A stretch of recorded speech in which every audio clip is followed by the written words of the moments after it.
Lung cancer గురించి మీకు ఈ విషయాలు తెలుసా?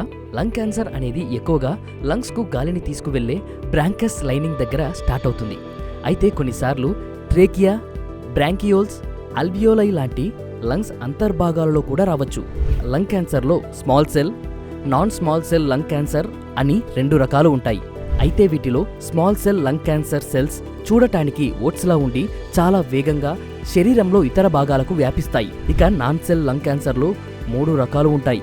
ఒకవేళ క్యాన్సర్ బ్రాంకస్ దగ్గర స్టార్ట్ అయితే క్వామస్ సెల్ కార్సినోమా లేదా ఎపిడెర్మాయిడ్ కార్సినోమా అని పిలుస్తారు. ఇక లంగ్స్ అంచుల వద్ద లేదా బ్రాంకస్ పొరల వద్ద స్టార్ట్ అయితే అడినో కార్సినోమా అంటారు. చివరిగా క్యాన్సర్ కణాలు పొడవుగా లంగ్స్లో ఎక్కడ పడితే అక్కడ పెరిగితే దానిని లార్జ్ సెల్ కార్సినోమా అని పిలుస్తారు. సో క్యాన్సర్పై అవగాహన పెంచుకోండి, భయాన్ని కాదు. Thank you.